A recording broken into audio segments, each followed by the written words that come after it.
सत्ता का लालच और न्याय की लड़ाई। ये कहानियां सिर्फ इंसानों की दुनिया में ही नहीं होती, बल्कि कभी-कभी तो ये जंगलों में भी लड़ी जाती हैं।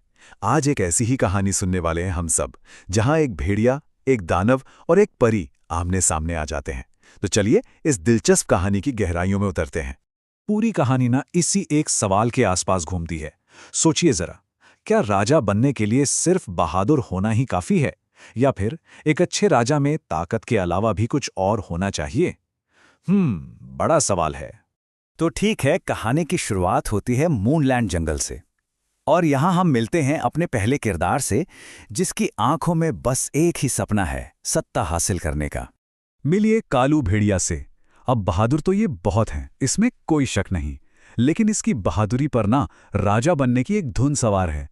इसे लगता है कि जंगल पर राज करने का असली हक सिर्फ और सिर्फ उसी का है और किसी का नहीं। तो कालू जब अपनी ये ख्वाहिश लेकर बाघ राजा के सामने पहुंचता है ना, तो राजा का जवाब बड़ा सीधा और साफ होता है। वो कहते हैं, देखो, तुम्हारी बहादुरी की तो मैं दाद देता हूं, पर यह भी समझ लो कि सिंहासन तक पहुंचने का सिर्फ एक ही रास्ता है, मुझे लड़ाई में हराना। और सच कहूं तो यह नामुमकिन है। पर जब सीधा रास्ता बंद हो जाए ना, तो हद से ज्यादा चाहत इंसान को, या इस कहानी में कहें तो भेड़िए को, गलत रास्तों पर ले ही जाती है। और बस यहीं से कहानी एक बहुत ही खतरनाक मोड़ लेती है। अब कालू के दिमाग में एक खतरनाक आइडिया आता है। वो जंगल की उस बदनाम गुफा की तरफ जाता है, जहां कहते हैं सालों पहले बाघ राजा और एक नीली परी ने मिलकर एक बहुत ही ताकतवर दानव को कैद किया था। कालू को पता था, राजा को हराने के लिए उसे किसी ऐसी वैसी नहीं, बल्कि एक असाधारण ताकत की जरूरत पड़ेगी। और वहां जाकर वो दानव के सामने एक सौदा रखता है। एक ऐसा सौदा जो जंगल का मुकद्दर हमेशा हमेशा के लिए बदल सकता था। सोचिए, सिर्फ अपनी ताकत के लिए वो अपने ही जंगल के जानवरों की बलि चढ़ाने का वादा कर देता है। और दानव वो मान जाता है। कालू के राजा बनने के लालच ने उसे अपने ही घर, अपने ही जंगल के खिलाफ खड़ा कर दिया था। ये वो पल था जहां से वापसी का कोई रास्ता नहीं था। तो सौदा तो हो गया। अब देखना यह था कि इस शैतानी ताकत का अंजाम क्या होता है। एक बात तो तय थी, जंगल की सत्ता का समीकरण अब हमेशा के लिए बदलने वाला था।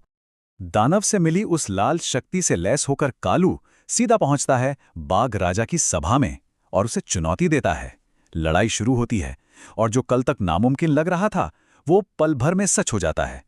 कालू उस ताकतवर बाघ राजा को बहुत ही आसानी से हरा देता है। अपनी इस हार से शर्मिंदा होकर बेचारे बाघ राजा को जंगल छोड़कर जाना पड़ता है। और बस इसी के साथ मूनलैंड जंगल में शुरू होता है कालू के जुल्म का एक भयानक दौर। एक एक करके पूरे 8 दिनों तक वो हर रोज दानव से किया अपना वादा निभाता है। यहां पर ना दोनों शासनों के बीच का फर्क साफ नजर आता है। जमीन आसमान का फर्क था। जहां बाघ राजा के राज में शांति और व्यवस्था थी, वहीं कालू के राज में हर जानवर बस डर के साये में जी रहा था। हर सुबह सबके मन में बस यही खौफ होता था कि आज किसकी बारी है।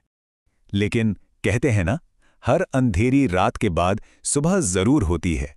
जब जुल्म अपनी सारी हदें पार कर जाता है, तो कहीं न कहीं से उम्मीद की एक किरण भी निकलती है। और इस कहानी में वो उम्मीद बनकर आती है एक नीली परी। जंगल से निकाला गया बाघ राजा उदास बस यूं ही भटक रहा था कि अचानक उसकी मुलाकात होती है अपनी पुरानी दोस्त नीली परी से। वो उसे पूरी कहानी बताता है, अपनी उस अविश्वसनीय हार के बारे में, कि कैसे एक मामूली सा भेड़िया उसे इतनी आसानी से हरा गया। नीली परी को बाघ राजा की बात सुनकर शक होता है। मतलब, कोई भेड़िया एक ताकतवर बाघ को इतनी आसानी से कैसे हरा सकता है? तो फिर दोनों छिपकर कालू पर नजर रखते हैं और आखिरकार वो उसे एक जानवर को लेकर उसी दानव की गुफा की तरफ जाते हुए देख लेते हैं। अब सारा राज खुल चुका था। कालू की ताकत उसकी अपनी थी ही नहीं, वो तो दानव से उधार ली हुई थी। जैसे ही सच्चाई सामने आती है, नीली परी न्याय को वापस लाने के लिए एक बहुत ही सीधी लेकिन असरदार योजना बनाती है। प्लान यह था, बाघ राजा वापस जाकर कालू को चुनौती देगा, परी पास में ही कहीं छिप जाएगी और फिर लड़ाई के सबसे जरूरी पल में वो अपने जादू से दानव की दी हुई सारी ताकत छीन लेगी। तो योजना बन चुकी है, मंच भी तैयार है। अब वक्त था आखिरी टकराव का। जहां न्याय और अन्याय एक बार फिर आमने सामने होने वाले थे। और जैसे ही बाघ राजा जंगल वापस आकर कालू को ललकारता है तो कालू घमंड में चूर होकर उसका मजाक उड़ाता है। उसे अपनी उस उधार की ताकत पर इतना भरोसा था कि वो खुद को अजय समझने लगा था। कालू बाघ पर अपना आखिरी और सबसे घातक वार करने के लिए आगे बढ़ता है और ठीक उसी पल पास में छिपी हुई नीली परी अपनी जादुई छड़ी घुमा देती है। यही था लड़ाई का सबसे बड़ा टर्निंग पॉइंट। और फिर अचानक कालू को महसूस होता है जैसे उसके अंदर की सारी ताकत किसी ने खींच ली हो। वो लाल रोशनी, वो बेहिसाब शक्ति, सब कुछ गायब। वो बुरी तरह से घबरा जाता है। उधार की ताकत खत्म होते ही सारा घमंड भी चूर चूर हो गया। अब वक्त आ गया था कि जंगल में न्याय की वापसी हो। इसके बाद जो हुआ वो तो बस एक फॉर्मेलिटी थी। अपनी असली ताकत के साथ बाघ राजा ने कमजोर हो चुके कालू को एक ही वार में चित कर दिया। कालू गिड़गिड़ाकर माफी मांगने लगा और उसने सिंहासन पर अपना दावा हमेशा हमेशा के लिए छोड़ दिया। उधर नीली परी ने दानव की गुफा पर एक जादुई दरवाजा लगाकर उसे हमेशा के लिए बंद कर दिया। और इस तरह मूनलैंड जंगल में एक बार फिर उसके असली और न्यायप्रिय राजा का शासन लौट आया। तो ये कहानी हमें आखिर में कहाँ लाकर छोड़ती है?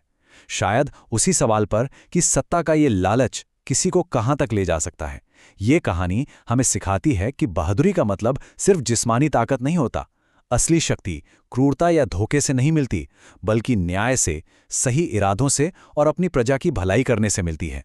क्योंकि एक बात तो साफ है, गलत तरीकों से हासिल की गई सत्ता ज्यादा दिन नहीं टिकती।